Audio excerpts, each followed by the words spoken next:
Hi, I'm Trish. I'm day 3 post having my lap band removed, which is why I look like this. I just had a shower, I'm exhausted, I'm in pain. I tried to put makeup on. Just check out that eyeliner. But I stopped after that. I put a bit of mascara on and lip gloss on and left it at that because otherwise it was going to be a mess. So day 3 post-op, you get this. I get this. I get the endone. You get the shit end of the stick. I just wanted to make a video while the surgery process is still fresh in my brains. It went really well. There were no complications, no surprises or anything like that. But as I've said in my other videos, I can only tell you what happened to me. I can only tell you my experience. So don't, like, if you've got a lap band now and you're going to get it out, don't watch this and go, well, that's going to happen to me, because everyone is different. There's such a wide variety of experiences. It was much worse than having my lap band put in. It was much worse than having the lap band revision. This was a bitch. This is pretty bad. Not to frighten anyone off if you want to get your lap band taken out, but for me, this has been worse. I'm going to show you my wounds. They're all still dressed, so you're not really going to see them, but I know people are interested to see what it looks like. I'll have all the dressings taken off in about 4 days, so I'll show you then. But for now I'll show you, because then I want to put my jumper on because I'm a little bit cold. Oh, and I am sore, so this is going to be all slow. Look at these daggy PJs. These are the ones that I got really, really big. And yes, I tuck my singlet into my undies because I'm an old lady. Oh, oh boy. So I've got one here, and that's not, my skin's not red there, that's the pink antiseptic stuff they use. That one's nice and swollen. I've got one here, that one's swollen. Can you see? Oh boy. How it's dug into my skin through there. Hope that's not permanent. Plus I've got another one up here between my boobs. I had one up there with my original lap band. And I've got another one here. And the big one, which I'll tell you about in a minute, runs down through there. When I say big, I mean like 4 or 5 centimetres. So I'm just going to put everything away and put my jumper on, and I'll be back with you.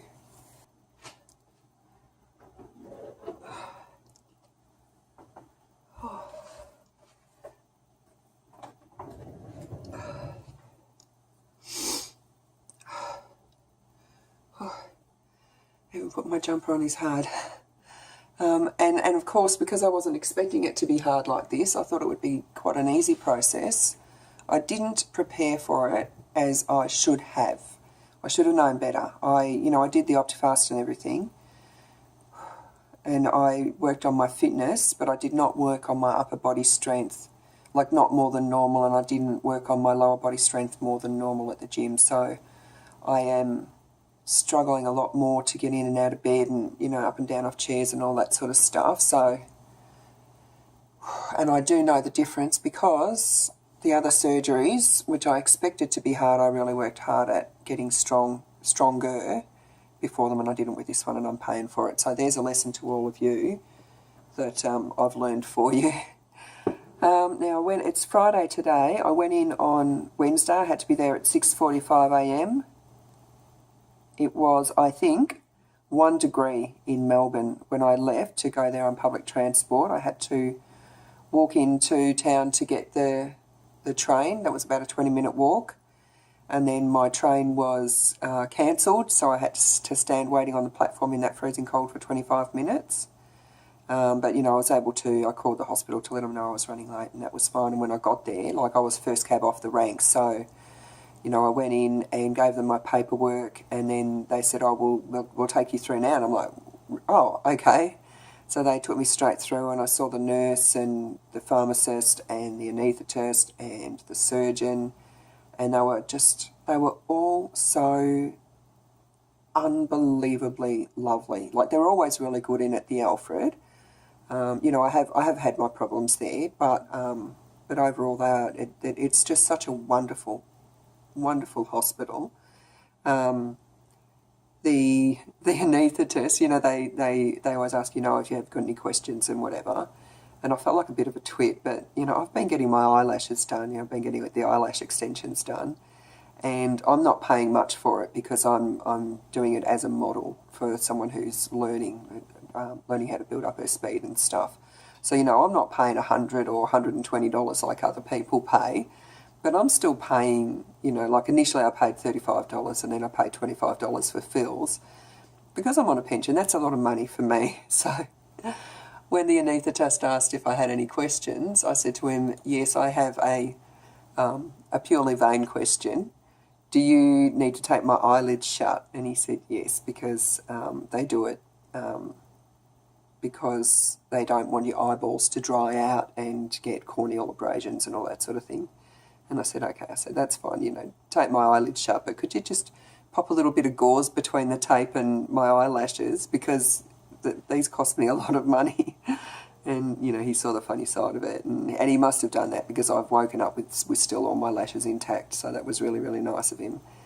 And then I spoke to them about the sedation, about being sedated before the surgery, just like with Valium, because I do get very, very anxious. And I'll have to be a little bit clearer with them next time, because I think they think that it's the actual going into theatre that makes me anxious. But I am anxious then, but the anxious bit for me is when you go into the procedure room and you're getting the IV put in, because my veins are really bad.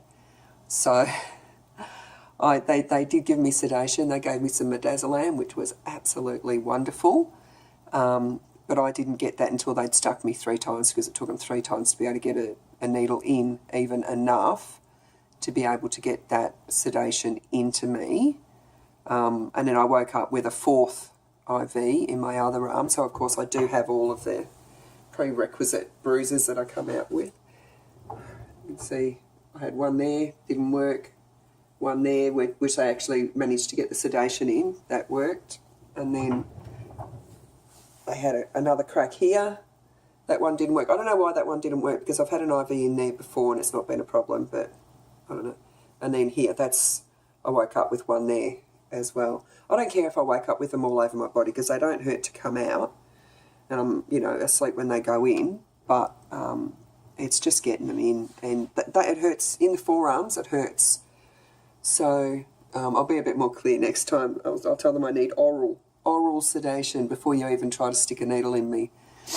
And I saw the surgeon beforehand. It was a bit different this time as well, because normally every man and his dog normally comes into the treatment room, the procedure room before you go in, and all I had in there was an anaesthetic nurse, the anaesthetist, and I think maybe like the anaesthetist boss or something, and the surgeon. I think that's the only people I saw in there, and it's normally, and I know that sounds like a lot of people, but it's normally a lot more.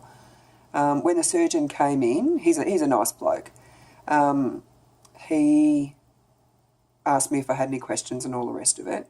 And I asked him because I've already got that existing scar that runs, you know, the fleur-de-lis scar that runs down vertically down my belly. Normally when they do anything with the port, it'll be over to my previous 2 lap band surgeries, the initial putting my lap band in and the revision surgery. I had the 4 or 5 centimetre scar on the left-hand side, sort of like up to the left of my belly button. And so I knew that they would need to make another scar to get the port out. And I said, look, since I've already got that scar down the middle and I've had the muscle repair done, my lap band port is actually a lot closer to the middle. Can you just go through that middle scar instead of making another one for that big one? So like I said to him, you know, I know I'll have all the other little scars, but, you know, scars don't bother me anyway. And those little scars, they'll just end up looking like little stretch marks in a year or 2. So he had a good feel around of where my port was, and he said, yeah, that's close enough to the middle. I'll just go in through that existing scar. So no extra scar there. That's great. As I said, it's day 3 now. I'm very, very sore. like very, very sore. And not just my belly, another collateral. I always end up with collateral damage. On the first night in hospital, I was rolling over in bed. I think I was trying to, you know, there's a certain way you roll over. You roll onto your side and you bring your knees up and you push yourself up with your arm to get out of bed. And I was doing that, and I know how to do that. I've had a tummy tuck. I know how to get in and out of bed after a, surgery. But earlier in the day, on that first day when I had it done, I was done in the morning, back on the ward by about 1.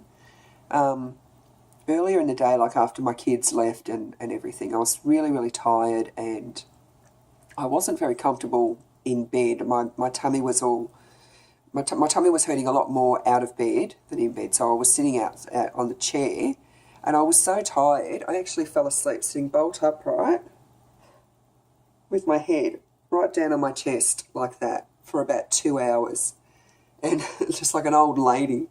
And I think that has, because I already had problems with my neck, which were just starting to sort themselves out after seeing the osteo, but I think that's already like strained down the back of my neck and down like the back of my right shoulder. And so then when I was rolling over to get out of bed, and I've pushed the wrong way, and I think I've torn something in my shoulder, so now I've got pain that goes all the way around there, over the top and down the back and down into my shoulder blade at the back. So I did that on the first night, and I couldn't lay down.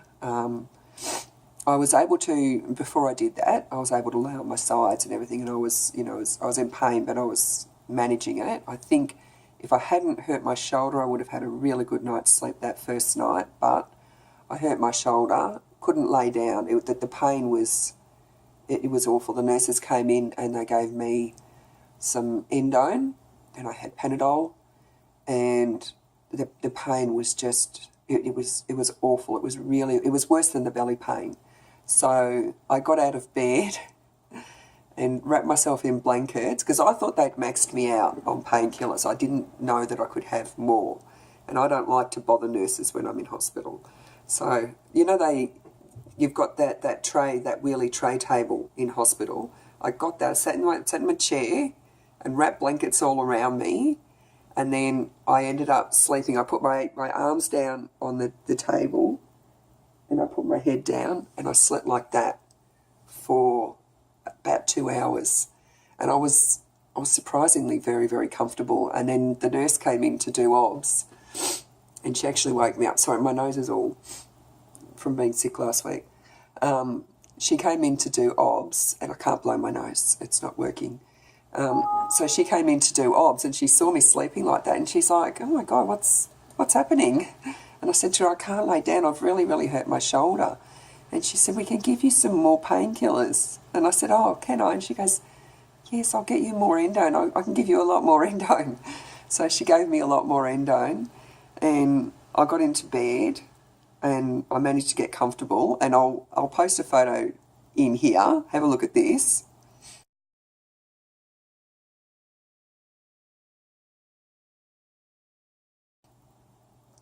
That's my tray table, me laying down in bed. I had to sleep because I can't, and even now I'm sleeping with my elbows supported up in my own bed.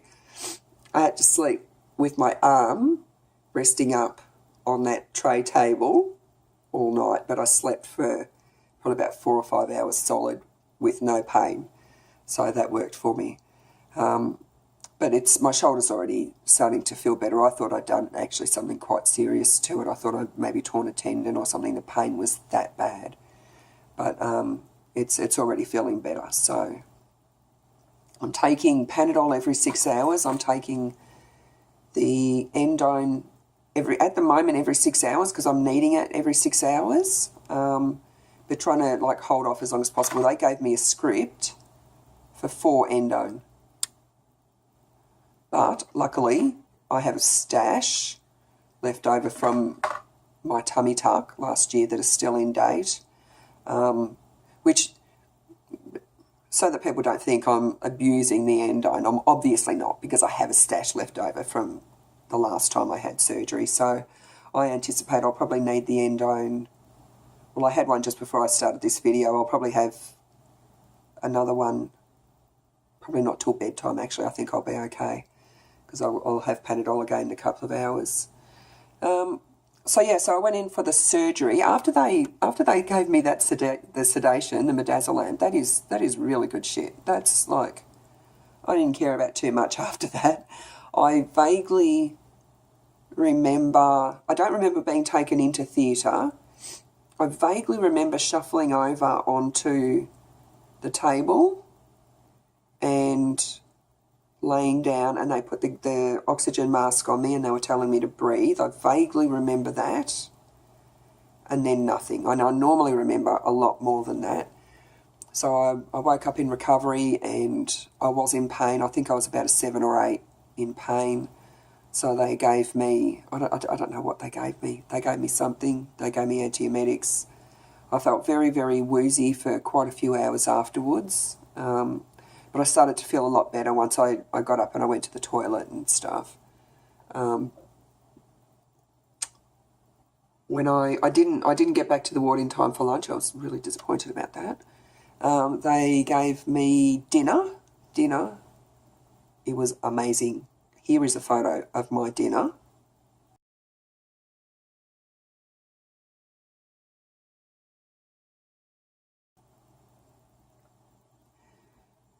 And I included the little list so you could see what it actually was. It was soup. It was creamy pea and ham soup, it was really nice and thick because they said clear fluids that first day, and that soup was in no way clear fluids, but I ate it anyway. And I got that soup in quickly before anyone could come and tell me, no, that was a mistake, you shouldn't have had that soup. And there was jelly, there was ice cream, there was juice, there was tea, and I think they gave me sustagen as well, or that might have been in the morning. I can't remember. But it was a really good meal. And then the nurse came after because I saw the ice cream and I thought I'm shoveling that down before anyone sees as well. If it's on my tray, I'm having it. And she came in and she goes, "Oh, there was ice cream," and I said, "Yeah, it was on there." So I figured I was allowed to have it. And she goes, "Oh no, you shouldn't have had that." And she said, "Oh, you'll be okay." And my tummy was fine. Didn't have any cramping or pain or anything like that. And the little sirs of ice cream that you get in hospital aren't much. So the next morning the breakfast was pretty good. Jelly. Did I get jelly? I don't know. Juice. I can't remember. I'll put a picture in here of the list of what I had because I can't remember already.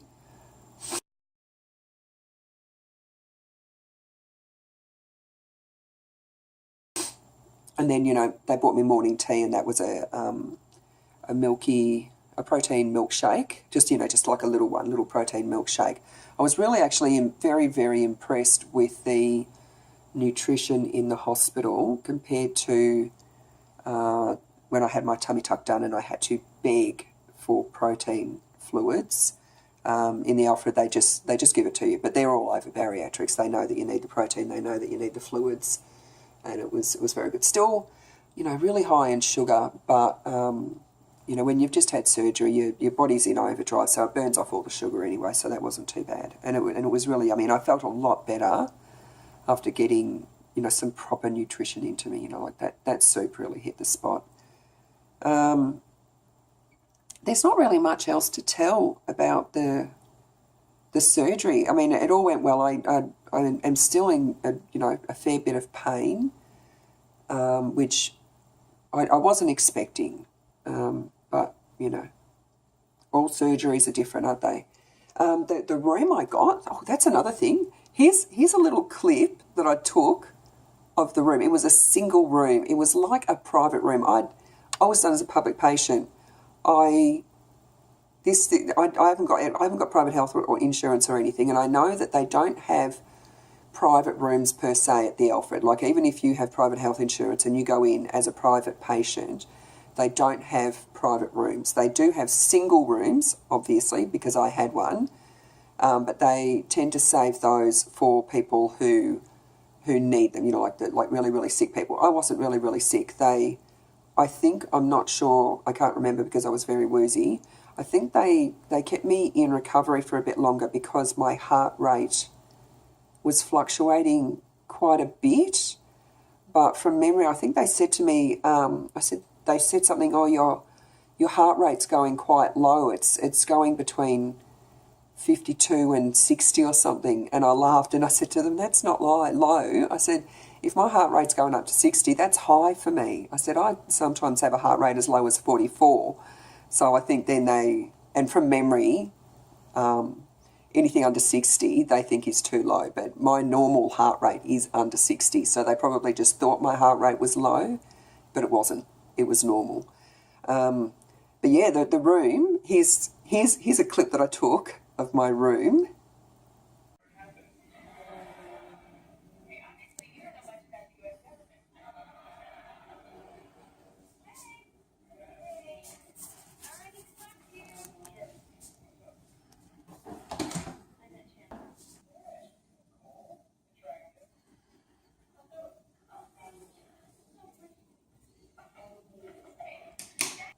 So you could see that room was amazing. It was massive. There was like this big couch in there that I imagined someone could have slept on if they had to stay overnight with me.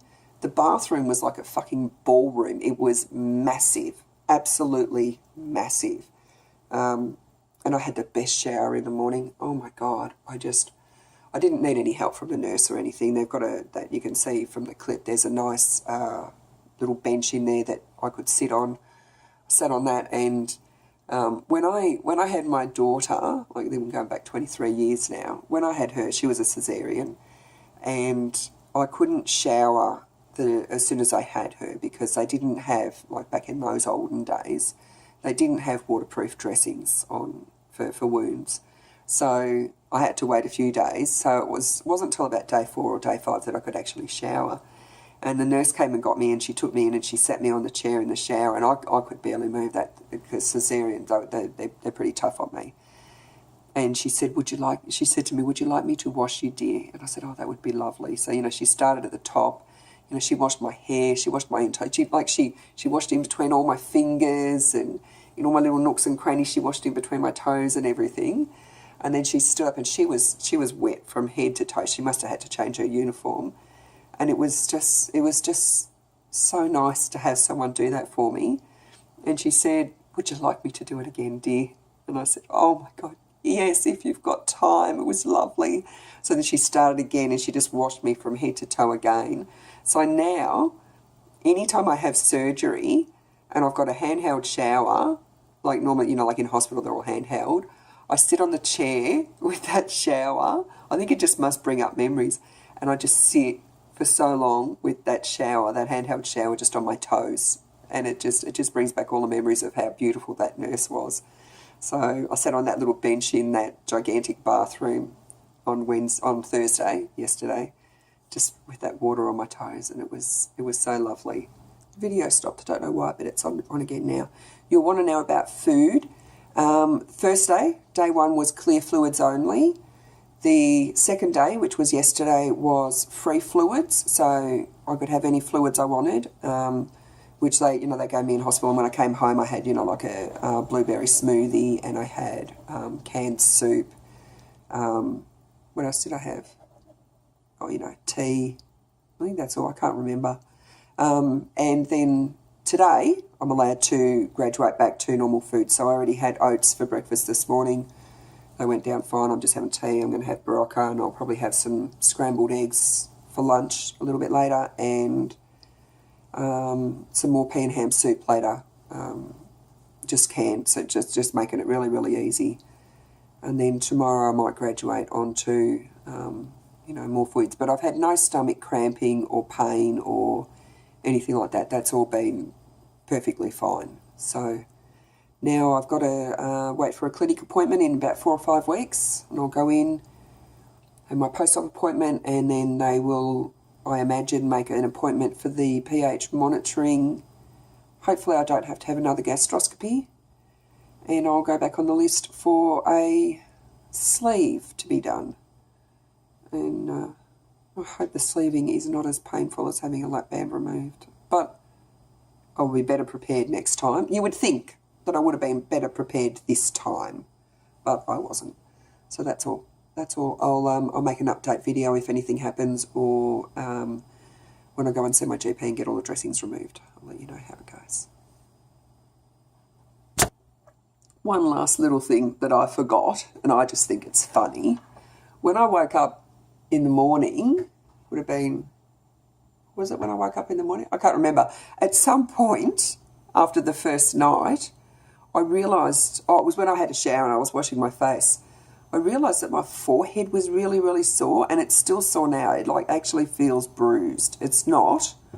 I don't have a bruise, but it feels bruised. And I couldn't figure it out. I'm thinking, what has happened here? I normally expect to get bruises and stuff, but it's because of when I was sleeping, like part of the time it was like with my head on my hands, but part of the time as well because I was just so tired, I just had my head directly resting on that table, and it was resting there for so long that I've actually got a sore forehead from it. So anyway, I just thought that was funny.